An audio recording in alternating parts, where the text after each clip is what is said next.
చాలా బాధ్యతగా ఉండి అందరినీ తొక్కలుస్తాం, చెప్పులు కొడతాం, తోలు ఒలిసేస్తామని చెప్తున్నారు. కఠినంగా ఉంటాము అంటున్నారు, చర్యలు తీసుకుంటున్నారు.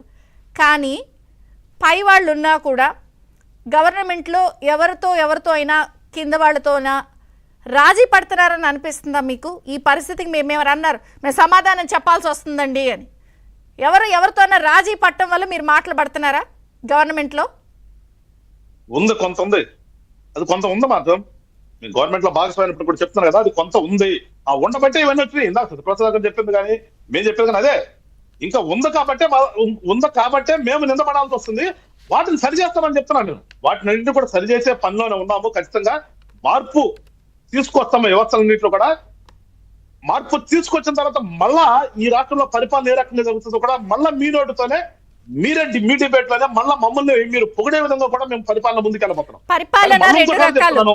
నేను అనేది మంచి development, governance, law and order. నేను అందుకే ఓపెనింగ్ రిమార్క్స్ లో కూడా అదే చెప్పా. గవర్నమెంట్ మీ డెవలప్మెంట్ మీద అద్భుతం చేస్తున్నారు, లా అండ్ ఆర్డర్ వాళ్ళకి ఇచ్చారా అన్న. ఇప్పుడు కూడా అదే మాట మీద అంటున్నా. అందరూ ఇలాగే అంటున్నారు, లా అండ్ ఆర్డర్ వాళ్ళకి ఇచ్చారా అప్పు చెప్పారా అని. వాళ్ళకి ఎట్లా ఇస్తారు, ఎందుకు అప్ప చెప్తాము? మరి జరుగుతుందని చూడండి అని అంటే చూస్తూనే ఉన్నాం. పేర్లు అనవసరం, ఎంతమంది పోస్టింగ్లో ఇలా జరిగింది.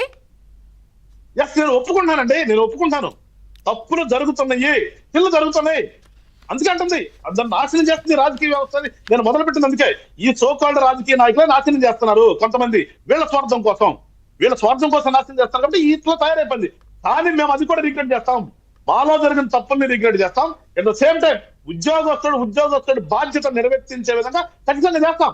వాడిని సస్పెండ్ చేసి కూర్చోబెట్టి మళ్ళా రేపు వాడు పోస్టింగ్ ఇచ్చి డాక్యుమెంట్స్ మొత్తం ఇచ్చి ప్రమోషన్ ఇచ్చే పరిస్థితులు మనం చేస్తున్నాం రాష్ట్రంలో.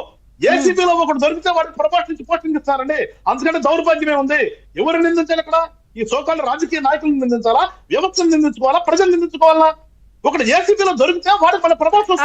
పవన్ కళ్యాణ్ గారు అన్నారు కదా, హోమ్ నా చేతికి ఇవ్వండి.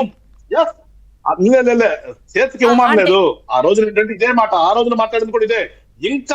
ఇంకా వ్యవస్థల్లో గత ప్రభుత్వం తాలూకు వాసనలో ఉన్నారు, మీరందరూ కూడా మారండి అనే కాంటాక్ట్ లో మాట్లాడిందే కానీ అదే మేమేదో తీసేసుకుని చేసేద్దాం అనేది ఆలోచన కదా. తీసుకోవాలనుకుంటే ఆ రోజు మొదట్లో తీసుకురావడం కదా, అది పెద్ద విశేషం కాదు కదా. ఆ రోజు నాకు ఈ శాఖ కావాలని ముఖ్యమంత్రి గారిని పవన్ కళ్యాణ్ గారిని అడిగితే రాదా, ఇవ్వనా? అది కాదు ఇక్కడ మాకు. ఏ శాఖలో ఉన్నా ఎక్కడున్నా కానీ ఓవరాల్ గా క్యాబినెట్ ఏదైతే ఉందో, క్యాబినెట్ ఎవరిదో ఇండిపెండెంట్ కాదండి. క్యాబినెట్ మొత్తం రాష్ట్రం రక్షించవలసిన బాధ్యత క్యాబినెట్ మీద ఉంది. ఆ క్యాబినెట్ లో ఉన్న వాళ్ళందరూ కూడా మేము కూడా అప్పీల్ చేస్తున్నాం. ప్రభుత్వంలో ఉన్నప్పుడు కూడా మేము కూడా అప్పీల్ చేసేది అంటే, ఒక్కసారి సంవత్సరం అయిపోతుంది, దగ్గరికి వచ్చింది. ఈ సంవత్సరంలో మన మీద ఒక పెద్ద బాధ్యతతో జనమందరూ కూడా గతంలో దుర్మార్గాలు జరిగినాయనే వీళ్ళందరూ కూడా 124 సీట్లు ఇచ్చారు. ఎప్పుడు జరగనటువంటిది 124 సీట్లు ఇచ్చినప్పుడు మా మీద ఎంత బాధ్యత ఉంటుంది అనేది ఒకసారి మనం అందరం కూడా తెలుసుకుని దాని ప్రకారంగా ప్రవర్తించాలి అని మేము కూడా ఇంటర్నల్ గా మా మీటింగ్ జరగడం మేము కూడా అడుగుతున్నాం. మా ఎమ్మెల్యేలు కూడా మా పవన్ కళ్యాణ్ గారు చెప్పినా, చంద్రబాబు నాయుడు గారు చెప్పి క్లియర్ గా చెప్తున్నారు, మీ పనితనం మీరు మెచ్చుకోండి, మీ ప్రాంతాల్లో మీరు ప్రజల కోసం పనిచేయండి అని క్లియర్ చెప్తారు. అందుకని మేము చెప్తాం, ప్రజల కోసమే మేము పనిచేస్తాం. కానీ నాశనం అయిపోయి ఉన్నటువంటి వ్యవస్థల్ని బాగు చేయడం కొంచెం టైం పడుతుంది. ఆ టైం తీసుకుంటాము. ఇవి పునరావృతం కాకుండా ప్రతి పౌరుడికి రక్షణ కల్పించాల్సిన బాధ్యత మా మీద ఉంది. కల్పించే దిశగానే కూటమి ప్రభుత్వం రానటువంటి రోజుల్లో ముందుకెళ్తుంది. అందుకని ప్రజలందరినీ కూడా వేడుకుంటున్నా, మీరు దయచేసి ఎంత పెద్ద మ్యాండేట్ మాకు ఇచ్చారో, మా మీద నమ్మకంతో మమ్మల్ని గెలిపించారో, ఆ నమ్మకాన్ని ఎట్టి పరిస్థితుల్లో కూడా ఒప్పుజేయము. ఈ రాష్ట్రంలో ప్రజలందరికీ హామీ ఇస్తున్నాం. కొంచెం ఎందుకంటే వ్యవస్థలు నిర్వీర్యం అయిపోయి ఆ వ్యవస్థలన్నింటిని బాగు చేసి మీకోసం, ప్రజల కోసం ఆ ఉద్యోగస్తుడు పని చేసే విధంగా తయారు చేసి మళ్ళా మీ అందరం ఎప్పుడు పొందుతామని చెప్పి కూడా రాష్ట్ర ప్రజలకు మాటిస్తున్నాము. ఖచ్చితంగా రానటువంటి రోజుల్లో ఒక మంచి పరిపాలన ఈ రాష్ట్రంలో ఉంటుంది.